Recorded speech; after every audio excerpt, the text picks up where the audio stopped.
hundreds of billions of stars in our galaxy.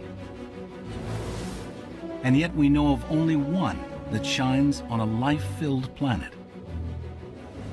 Is Earth unique? Or are there other solar systems and planets like ours out there? Now, scientists are finding the answer. Thanks to this, the Kepler Space Telescope, the most powerful planet hunter ever built. It's making astonishing discoveries. The sheer numbers of planets out there is really quite stupendous. From enormous gas giants to a land where the sun never sets, to worlds that may be entirely covered in water. Kepler is even finding planets like our own. This might be the first Earth analog around a sun-like star that's ever been found. Scientists are beginning to wonder if those planets could be inhabited. And if so, by what? It's fun to speculate about life. But any life is going to be subject to the laws of chemistry and physics. Even on another planet, we can work out how biology is likely to adapt. This is the story of how one spectacular spacecraft has brought us closer than ever to answering mankind's ultimate question. Are we alone? Alien planets revealed, right now on Nova.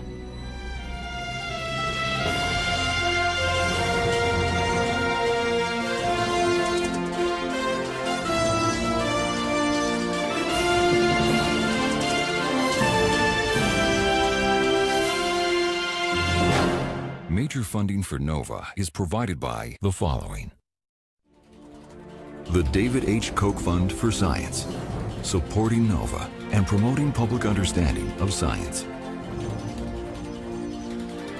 And by the Corporation for Public Broadcasting. And by contributions to your PBS station from viewers like you. Thank you. Additional funding is provided by Millicent Bell through the Millicent and Eugene Bell Foundation. 22 seconds. The most ambitious planet hunter ever built sits on a launch pad at Cape Canaveral, Florida. T-minus 5, 4, 3, 2, engine start, 1, 0.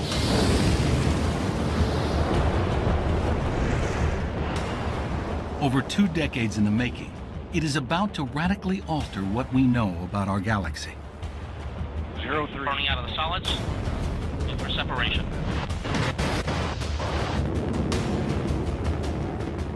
Meet the Kepler Space Telescope. Its mission, to detect alien worlds orbiting distant stars and to discover if any of them could be a suitable home for life as we know it.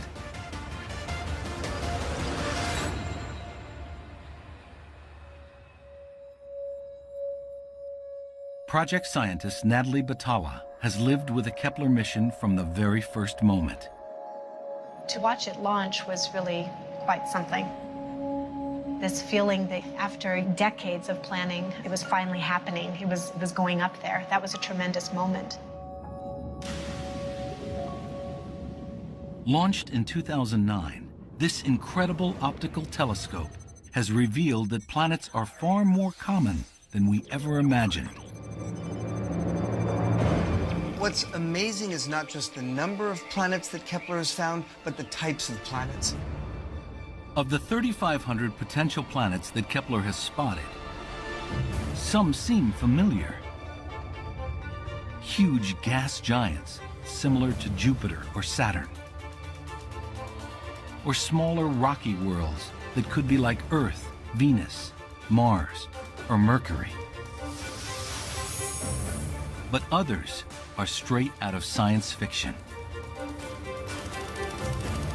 Like Kepler 16b, which orbits a double star, just like Luke Skywalker's home planet in Star Wars. Even more bizarre is Kepler 10b. It orbits so closely to its sun that the surface is a vision of hell. Kepler 10b is a scorched world that's got an ocean bigger than the Pacific Ocean, that it's an ocean not of water, but of molten lava. That star-facing side, as it orbits, has surface temperatures in excess of that required to melt iron. So this is a blowtorched world. But for Kepler, these oddities are just a sideshow. Because its primary mission is to find a planet that might have the right conditions for alien life. A planet like Earth.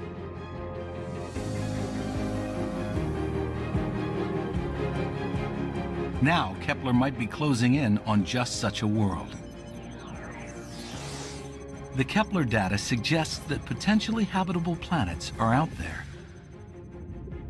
And applying the principles of biology and evolution, scientists are even beginning to guess how ETs could have adapted to their environments.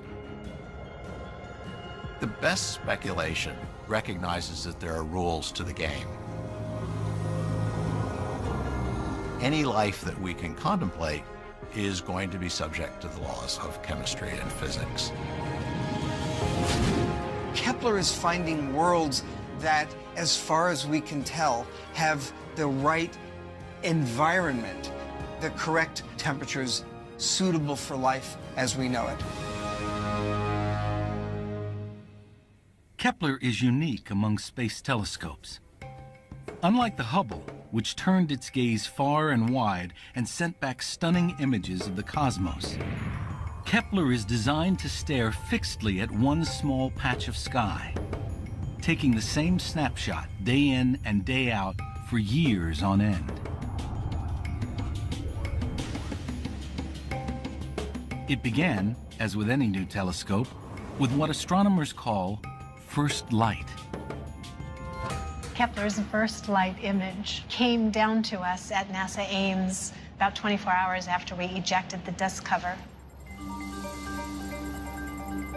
As it filled my computer screen, the image that came to my mind was like champagne filling a glass, with all of these stars being the little bubbles. It was very exciting. Every single tiny dot that you see is a star that is in the field of view of Kepler. Kepler is focused on a small patch of sky near the constellation of Cygnus the Swan. In that area of sky are 4.5 million stars in our galaxy alone. But Kepler isn't looking for stars. It's looking for planets that orbit the stars. But that's a problem, because Kepler can't directly see planets. Planets are much smaller and dimmer than stars. They get lost in the glare. So Kepler is looking for something called a transit, which occurs when a planet passes in front of the star. As it does so, it dims the light by a fraction. That dimming is what Kepler is designed to detect. It's a principle that can be illustrated with a distant tower and a spotlight. Okay, let's imagine that there's a moth flying around that spotlight. Could we ever hope to see the moth? No way. The moth, although it does reflect a tiny bit of the spotlight's light, it's far too feeble for us to see that. Since the light reflected off a planet is typically 10 billion times fainter than the light emitted by its star, detecting a planet might seem impossible. But Kepler has a way around that problem. If the moth passes in front of the bright light, a little bit of the light that was going to reach us obviously gets blocked by the moth. Then we're able to detect the moth by measuring very carefully that very subtle change in the total brightness of the spotlight. The bigger the moth, the more light it blocks, and the more the light dims. In exactly the same fashion, that's how we can detect small planets orbiting other stars and even measure their sizes. That's Kepler's primary mission, to watch thousands of stars for signs of a transit.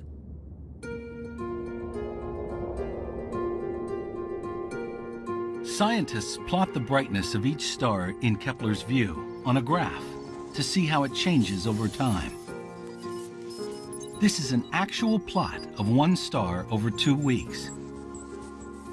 Sure enough, every 3 days there's a tiny dip in brightness, revealing a planet orbiting this star once every 3 days.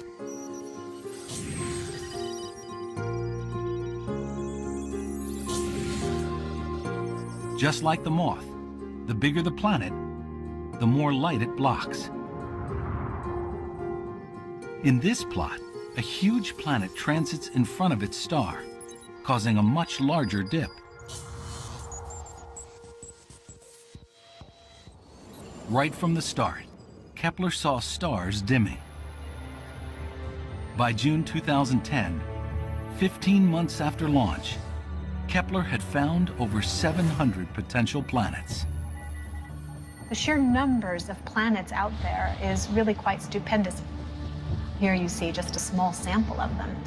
And the planets range in size from, a half the radius of the Earth up to things that are several times larger than Jupiter. Already, Kepler's discoveries are changing what we know about alien planets. Kepler has revolutionized our view of planets and planetary systems in our galaxy. It turns out that any kind of planet is possible within the laws of physics and chemistry. Any planet you can conceive of can exist in any location in a planetary system.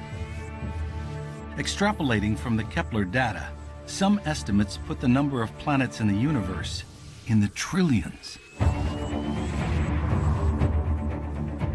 But what everyone really wants to know is, do any of these planets have life? To answer that, we have to go back to the basics and ask, is the universe full of the same stuff everywhere? Are the elements needed for life as we know it commonplace? The lightest elements, hydrogen and helium, were made in the moments after the Big Bang.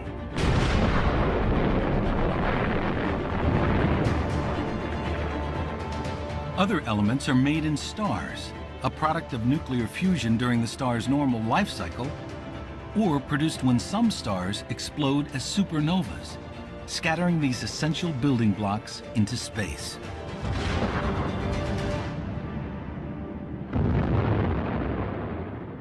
Every molecule in your body, every element in your body was generated sometime in the distant past by processes within stars. Among the most common are the elements that are essential to all living things on Earth: hydrogen, oxygen, carbon, and nitrogen. Life could be anywhere or everywhere in our galaxy. But where should we look? Since planets are proving to be so abundant, Chris McKay thinks we might as well search for life that follows rules we already understand. I know how to search for organic material. I know what the signatures that would be important are. So the search for life starts off following water, following carbon. Not because we can prove that that's the only way to do it, but because that's the only way we know how to do it. Sifting through the Kepler data, scientists have made a deliberate decision to look for planets that resemble the one place they know can sustain life: the Earth. We know that the Earth is habitable, indeed inhabited, and so surely there's some drive to find another Earth-like planet elsewhere in the universe. Humanity is on a quest to find life. Kepler's objective is first to find out if planets like Earth, where we have this one example of life, if planets like that exist.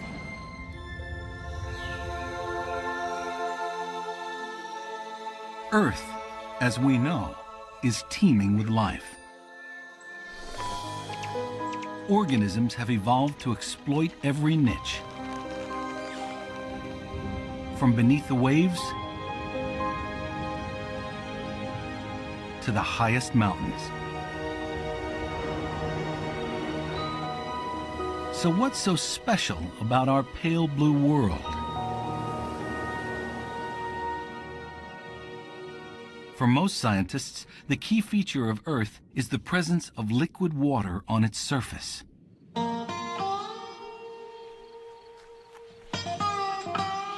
Chris McKay has spent years studying the relationship between life and water. Well, the question is, can life survive without water? Well, this is a place to find the answer to that question. This is a desert. In this baked dry sand near the Mojave Desert in California, Chris is looking for critters that can live without water. One possible candidate are these small black patches, which are in fact alive. It looks like a black flat rock, but in fact, it's a layer of photosynthetic microorganisms.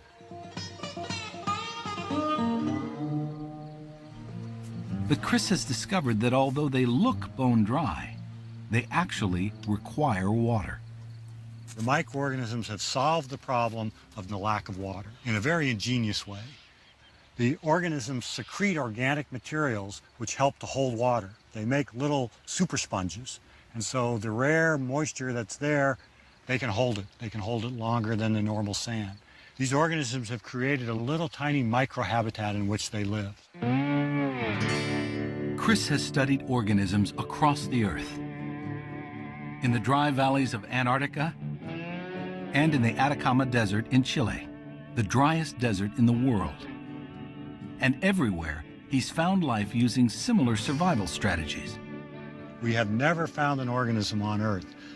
The driest, coldest places, and we've looked, and boy have we looked, we've never found an organism that can make do without liquid water. So life as we know it needs liquid water.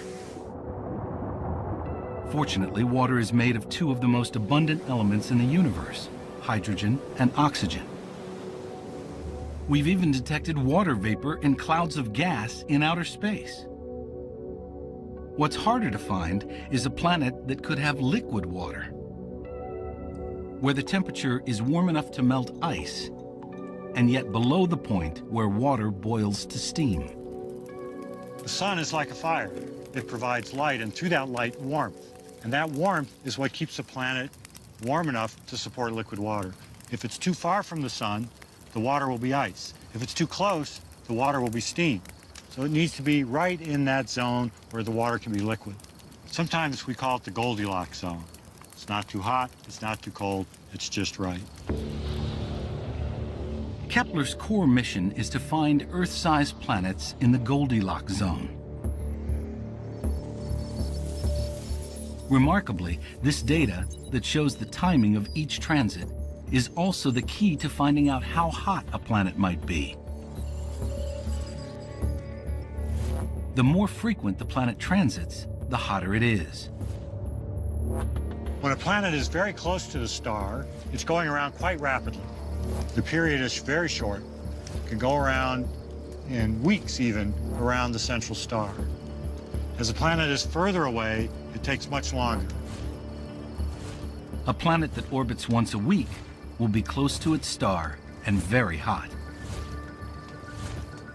A planet that orbits every 10 years will be very far away and too cold. So scientists were looking for a planet orbiting a sun-like star roughly once a year, like Earth. On May 12, 2009, just 3 days after the spacecraft started collecting data, it saw the light from the star Kepler 22 dim ever so slightly. 10 months later, it dimmed again. If it happened once more in another 10 months, it would confirm Kepler was seeing a transit. Sure enough, on December 15th, 2010, the star dimmed once more. Kepler had discovered its first planet in the habitable zone. Kepler 22b, over 600 light-years away. Kepler 22b was the first confirmation of a planet that is at just the right temperature. So it's in the Goldilocks zone. It's orbiting a star very much like our own sun. The researchers can use the amount of dimming to measure the size of the planet. It works out at about 2.4 times the radius of Earth. So now comes the next mystery. What kind of planet is Kepler 22b? What is it made of?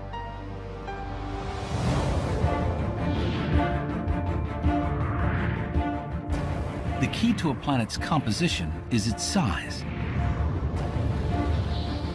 When planets form, they start off solid, made of rock and ice. If they become big enough, they're able to hold on to huge amounts of gas, hydrogen and helium the most abundant. These become the gas giants, like Jupiter and Neptune. Smaller planets like Earth are primarily rocky and can only hold on to a thin atmosphere. Kepler 22b is in the middle, bigger than all the rocky planets in our system, but smaller than the gas giants. So is it mainly gas or rock?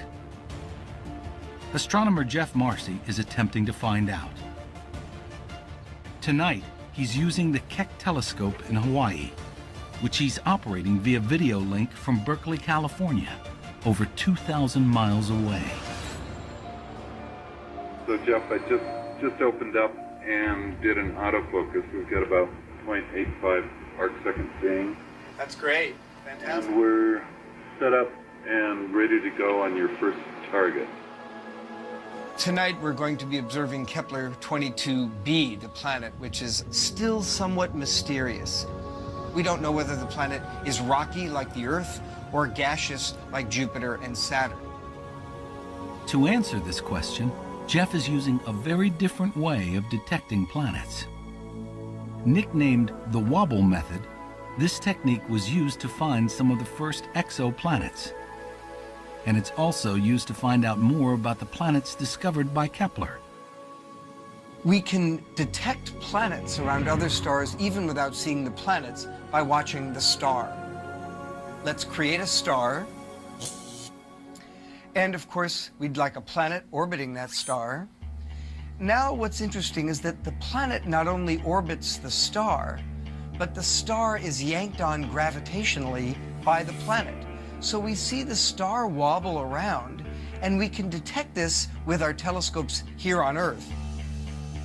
The Keck telescope can see if a star is wobbling backwards and forwards in response to a planet we can't actually see. But even more beautifully, we can measure the mass of the planet, because the more mass of the planet orbiting the star, the more violently that star is yanked on gravitationally. If the telescope detects a large wobble, it means a massive planet is orbiting the star. We're heading to the Kepler field now. So I'm going to set the exposure meter. Jeff takes aim at Kepler 22. That gives us Doppler shift precision of about 1.5 meters per second. So we'll be able to measure the speed of the star to within plus or minus human walking speed. Here we go. And there it is, Kepler 22. Looks beautiful. Even with this high level of precision, Jeff fails to find a measurable wobble, which means that the planet is not extremely massive. So far, what we can tell is that the planet is probably not purely solid. It's not a big ball of rock. Kepler 22b could still be a gas world, a kind of mini Neptune. But there's another possibility that's even more intriguing. this planet might be unlike anything in our solar system. A water world. We do know that as long as the planet is over 7 times the Earth's mass, it could possibly have liquid water at its surface.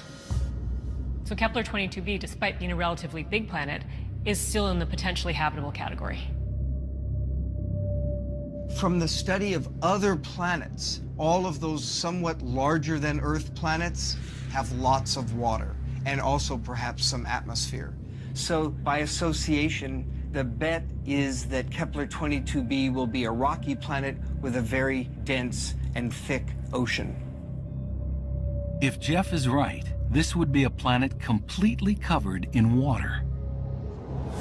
It's the perfect planet for a paddle. Jeff can imagine what it would be like to kayak on Kepler 22b. If you were kayaking on Kepler 22b, you'd look overhead, you'd see a host star that would remind you of our own sun here, a yellowish star about the same size as our sun. The gravity of the planet might be a little higher, a little lower than the Earth, but not so different. But look beneath the surface, and this ocean is unlike anything on Earth. The ocean would be thousands of kilometers thick. There would be no ocean floor to dive down and visit because it would simply be too far away.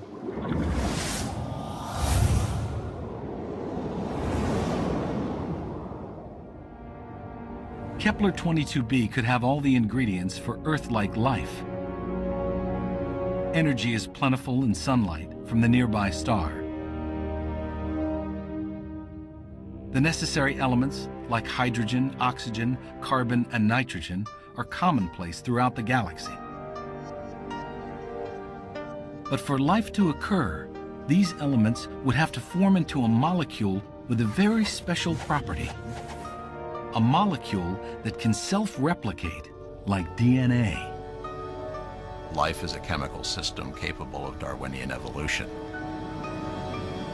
We need molecules for life that contain information. We need molecules that can mutate so that that information changes and that can be inherited. I suspect that carbon is going to be the stuff of life, and there will be information-containing molecules such as DNA. Even here on Earth, we don't know how DNA first came to exist. But even if the creation of a molecule that works like DNA is unlikely, life may have sheer numbers on its side. It may be that only one planet in a million will give rise to life. But on the basis of Kepler, some people have suggested that there might be 10 to the 19th planets in our galaxy or in nearby galaxies. That's a very big number. And so the probability that life exists elsewhere is pretty high.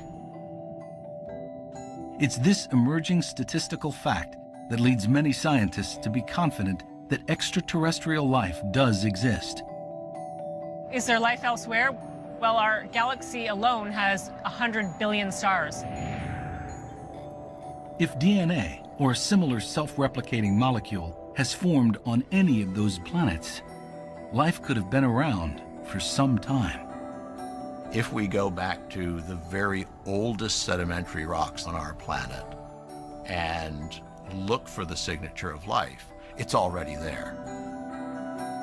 And that tells us that life arose early. But early life was limited to simple single-celled organisms. Microbes had the Earth to themselves for billions of years before complex life evolved. It may be that microbes rule our galaxy as well.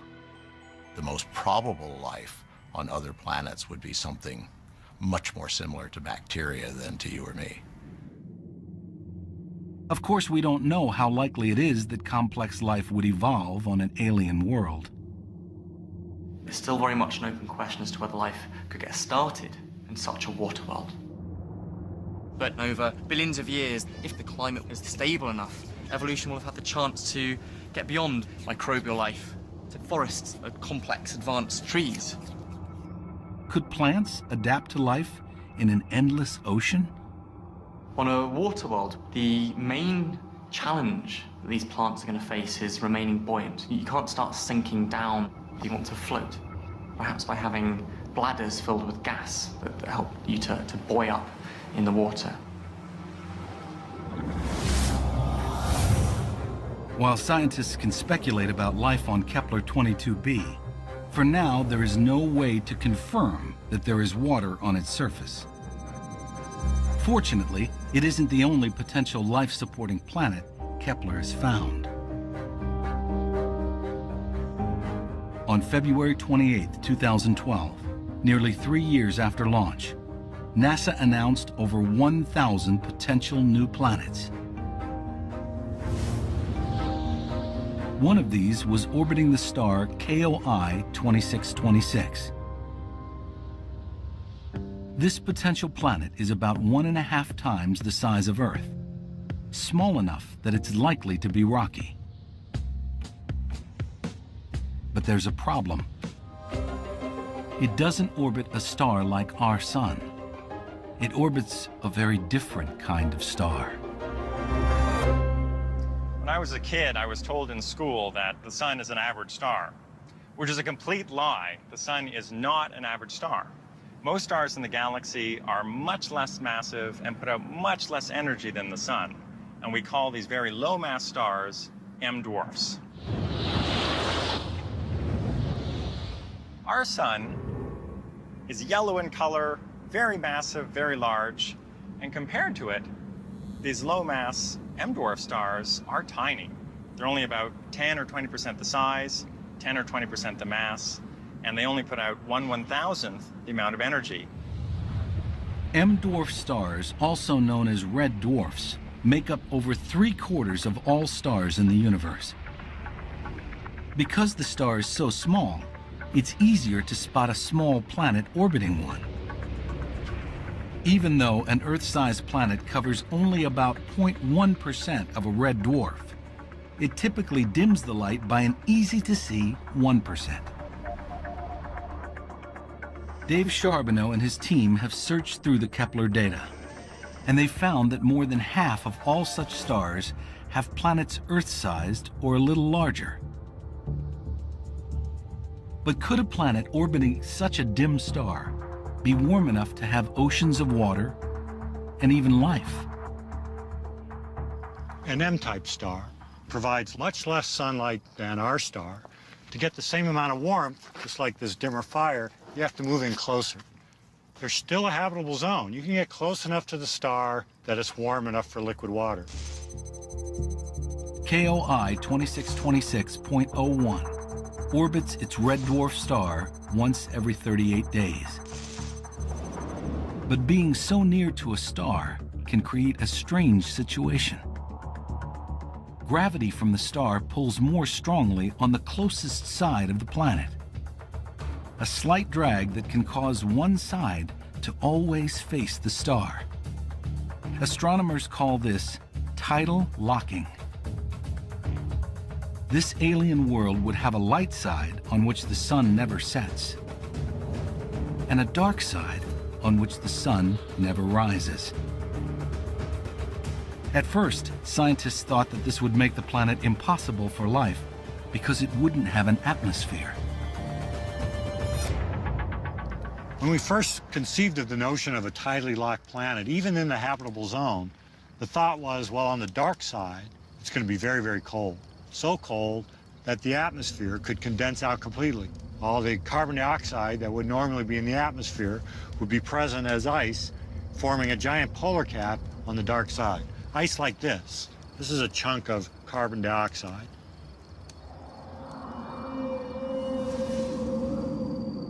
But atmosphere expert Kevin Hang wasn't so sure.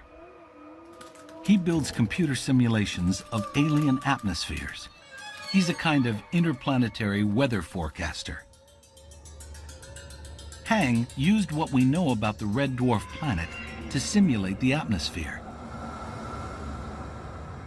And this is what he came up with.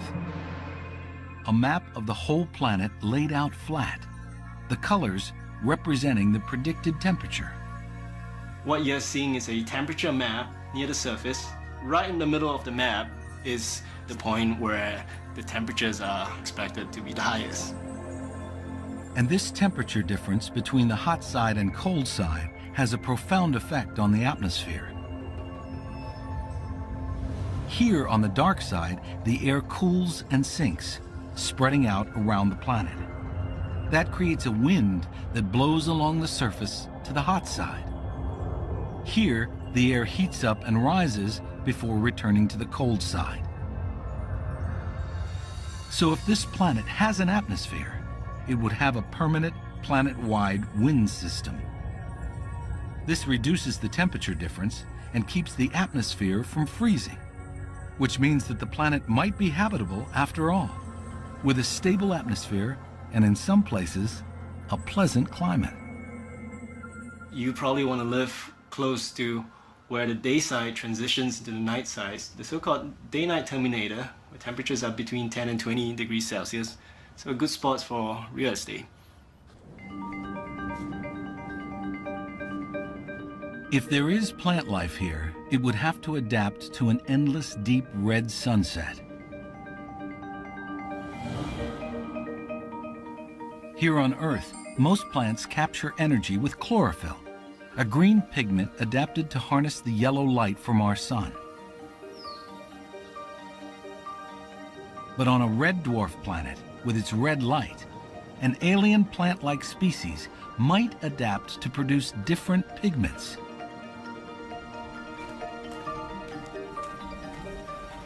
Nancy Kiang is trying to work out what those alien plants could be like. One clue is to be found in the marshes of New England. The sandy areas you might think are just dead areas with no plants, but actually there's life teeming underneath. Living in the sand are layers of photosynthesizing bacteria. What we see here are different kinds of bacteria that are photosynthetic. Each layer has different pigments that absorb different wavelengths of light. The bacteria in the top layer are green. They use the same chlorophyll that plants do because they receive the full spectrum of sunlight. But many of those frequencies get absorbed, leaving the lower layers with a different color of light. So they have evolved new photosynthesizing molecules adapted to that different spectrum. Studying these different molecules allows Nancy to imagine what sort of pigments would work best on alien worlds bathed in the dim red light of a red dwarf. It leads to an intriguing suggestion. Very likely these plants will try to absorb as much visible light as they can. So these plants, to our eye, might look black. Black, because the plants would need to absorb as much energy as possible from the weak sun. Plants might find the situation actually easier to contend with because the sun isn't moving through the sky. You can just point yourself like a solar panel towards the sun. But one of the other features of a tidally locked planet would be the fearsome winds blowing constantly in the same direction. So maybe a flat panel wouldn't actually end up being the optimum design, and you want to be a bit more flexible and giving to allow the wind to kind of blow through your perhaps fan-like shape. If there are plants, could there also be alien animals on this planet? From the wide variety of creatures that exist on Earth, we know that many seemingly bizarre creatures are possible. It's fun to speculate about what life might look like on another planet. I think it's legitimate science insofar as it tells us that there are rules to the game. Any life is going to be subject to the laws of chemistry and physics.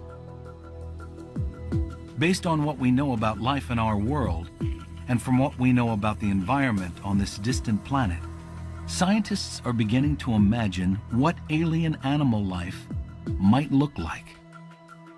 On Earth, we find filter feeders, life that filters particles or little grains of food out of the water as it wafts past them. On a planet like this, we might find a similar strategy on the land.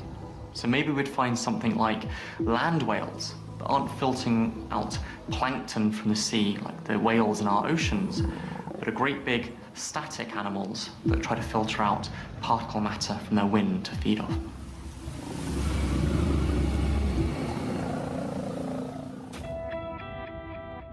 Even though scientists speculate about how life might survive on truly alien worlds like this, most still believe that our best hope of finding life that we might recognize lies in finding a rocky planet, a similar size to Earth, that orbits a sun more like our own. It's a challenge of astronomical proportions. A planet as tiny as an Earth transiting across the disk of its star is going to produce a change in brightness of just 1 part per 10,000. Imagine the tallest hotel in New York City, and everybody has their light on, and one person in this hotel lowers the blinds by about 2 centimeters.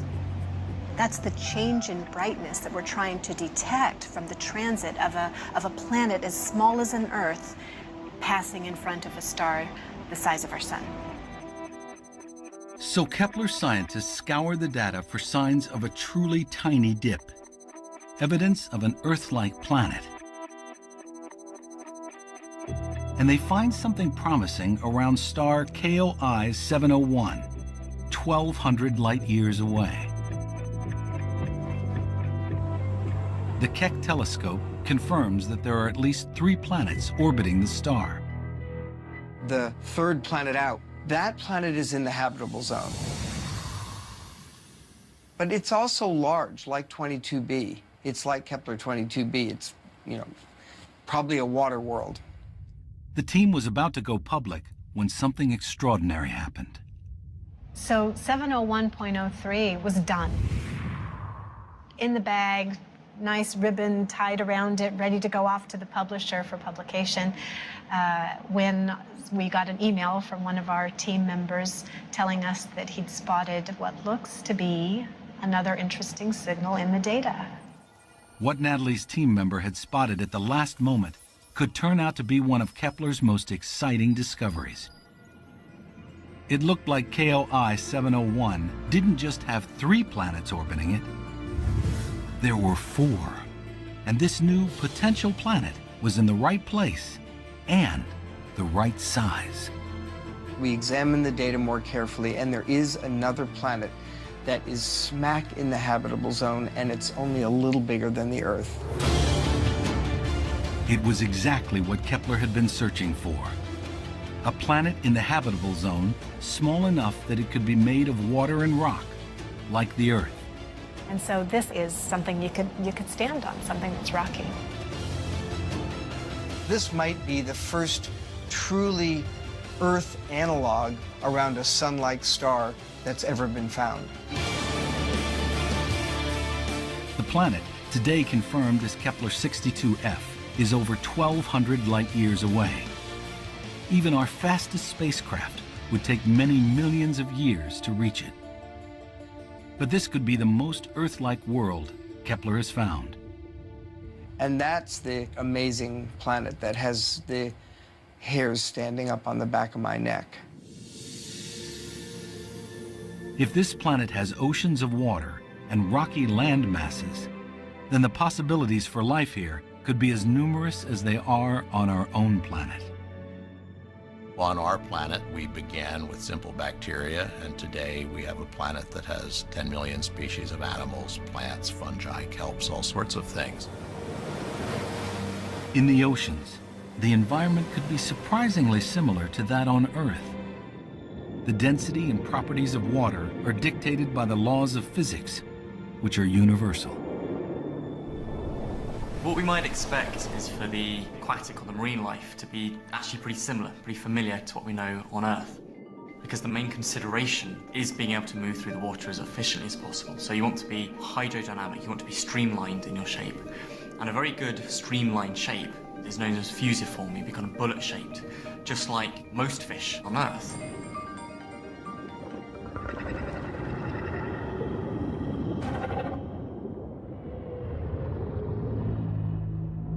This ocean could be home to a complex ecosystem, with different sizes of organism filling different ecological niches.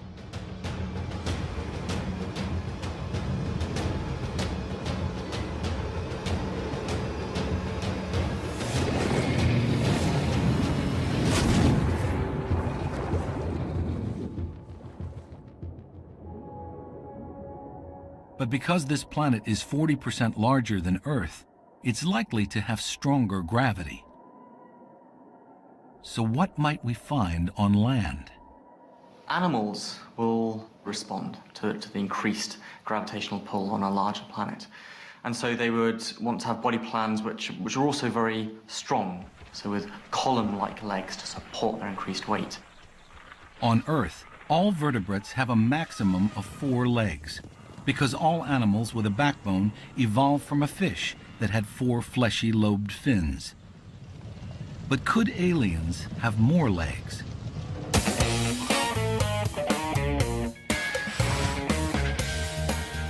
That's what Bill Sellers wants to find out. He usually looks at extinct species like dinosaurs by recreating their structure in a computer. The same technique can be applied to an alien body plan. When we have an alien life form, we treat the shape of the animal as the framework of the robot. We add motors to actually drive the creature. And then the trick is that we get the computer to learn how to be the most effective driver for this particular shaped animal. Bill is investigating how life might move in a high-gravity environment. The computer model he's using is called a genetic algorithm. First, he creates an 8-legged alien. Then, the computer generates hundreds of random movement patterns and tests them out. This is a moving forward start. But as you can see, what happens if it gets the pattern wrong, then although it's still moving its legs, it's lost all forward velocity and actually is starting to go backwards in a very unstable way.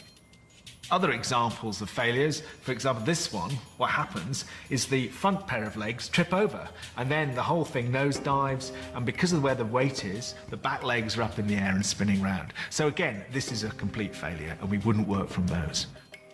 But the computer can take the best of those random patterns and combine them to produce new variations. It echoes the process of natural selection that drives evolution. After the evolutionary process is finished, we end up with these very stable, very efficient gaits. What the work has shown is that this 8-legged creature mechanically could cope with higher gravity. Bill's work shows that it is mechanically plausible that this new Earth-like planet could have animals with 8 legs walking across its surface.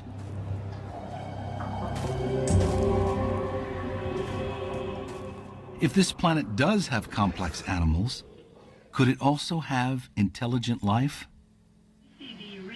For astronomer Jeff Marcy, this is the ultimate question. We really don't know. First of all, we don't know how commonly life gets kick-started. And secondly, we don't know how commonly it evolves into intelligent life.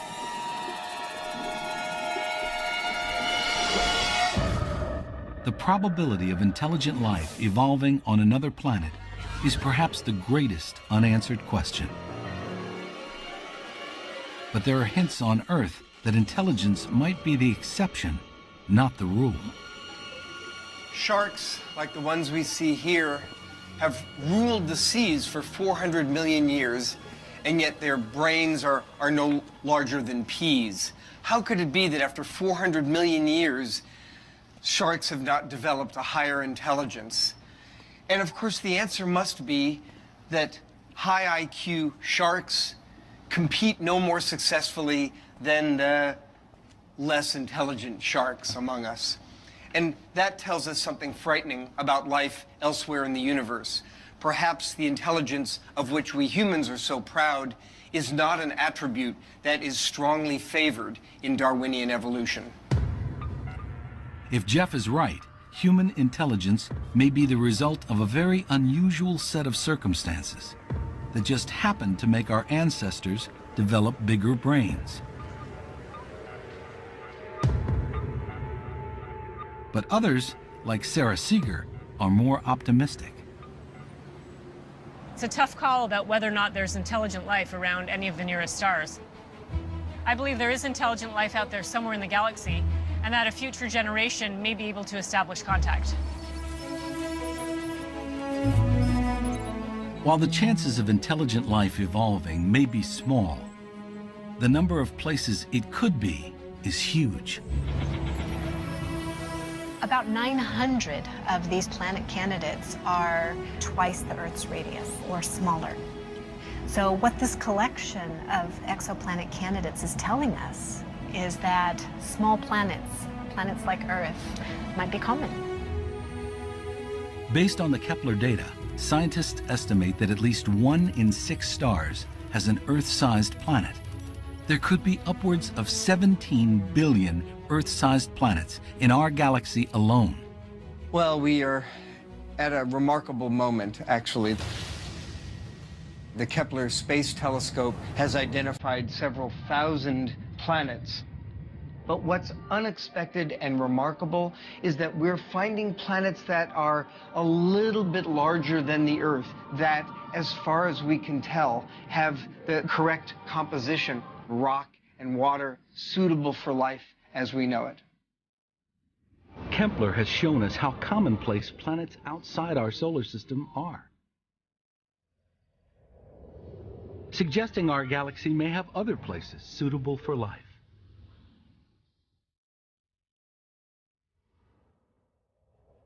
Kepler continued to collect data until May 2013, when the guidance system failed, and it lost its steady lock on the stars it had watched so keenly. But the hunt for alien planets is far from over. Kepler may have a second life, using pressure from sunlight to keep it oriented. And in coming years, new planet hunters will take up the quest, exploring the age-old question, are we alone?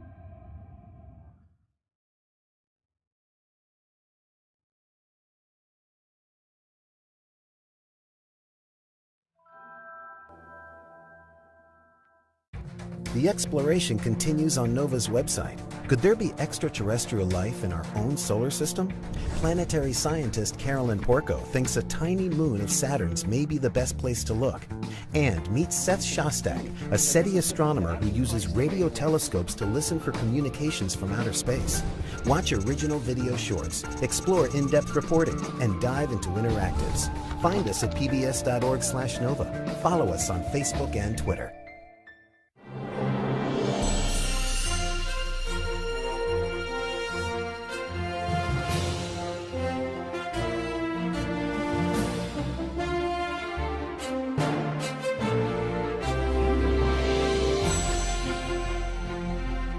This NOVA program is available on DVD. To order, visit shoppbs.org or call 1-800-PLAY-PBS. NOVA is also available for download on iTunes.